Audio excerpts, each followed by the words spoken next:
Hello viewers, स्पर्धायुग या आपल्या YouTube चॅनलमध्ये आपल्या सर्वांचं स्वागत आहे।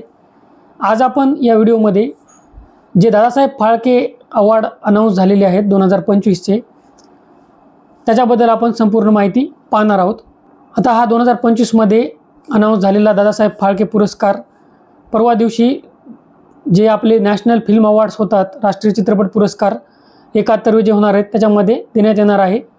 परंतु हे लक्षात ठेवा की 2025मध्ये जरी तो देण्यात येणार असला तरी हा पुरस्कार आहे 2023चा, म्हणजे दादासाहेब फाळके पुरस्कार 2023 हा देण्यात येणार आहे मोहनलाल यांना। मोहनलाल हे मल्याळम ॲक्टर तसेच डायरेक्टर आहेत, त्यांची माहिती आपण पुढे पाहणार आहोत।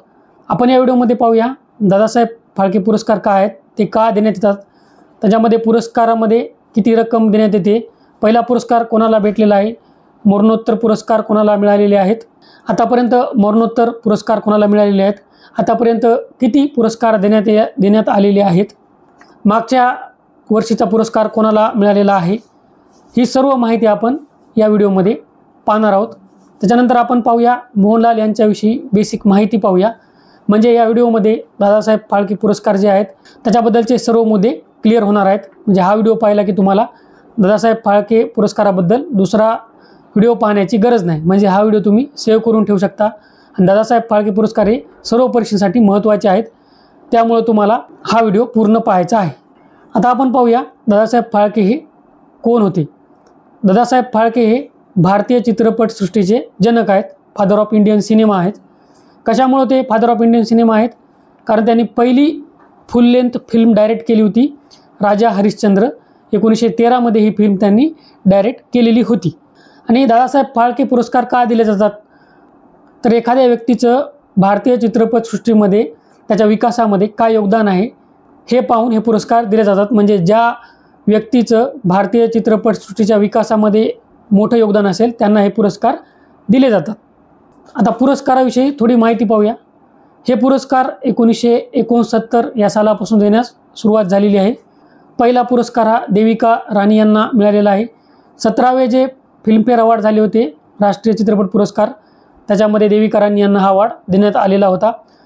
हे लक्षात ठेवा की दादासाहेब फाळके पुरस्कार हे जे देण्यात येतात ना, ते राष्ट्रीय चित्रपट पुरस्कार जे होतात त्याच्यामध्ये देण्यात येत असतात।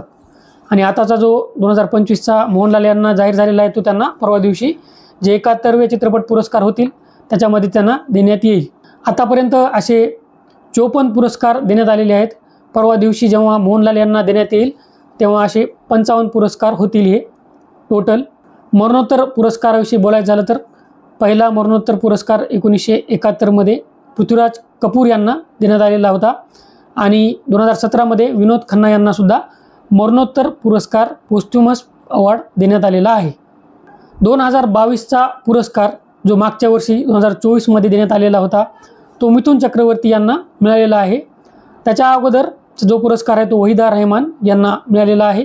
आता मल्याळम ॲक्टर जे आहेत, डायरेक्टर आहेत, प्रोड्युसर आहेत, मोहनलाल विश्वनाथन, त्यांच्याविषयी आपण माहिती बघूया।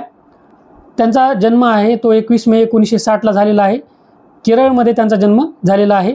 2019मध्ये त्यांना पद्मभूषण हा पुरस्कार देण्यात आलेला आहे, जो भारताचा 3ऱ्या नंबरचा सर्वोच्च पुरस्कार आहे।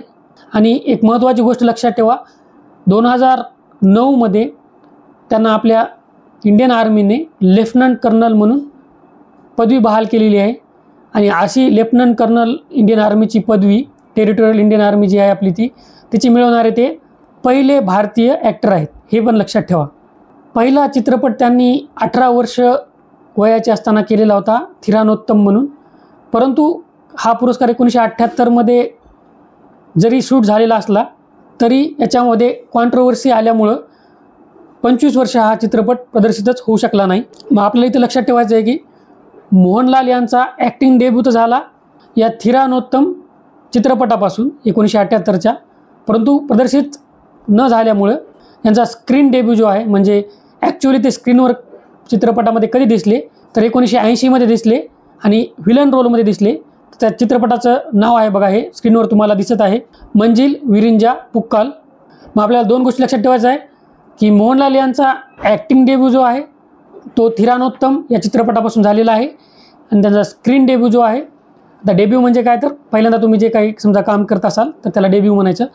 तर स्क्रीन डेब्यू जो आहे तो मंजिल विरिंजा पुकाल या चित्रपटापासून झालेला आहे. तर अशा प्रकारे आपण दादासाहेब फाळके पुरस्काराबद्दल सगळ्या गोष्टी क्लिअर केलेल्या आहेत. आशा करतो या व्हिडिओमध्ये तुम्हाला फायदा होईल. All the best. थँक्यू.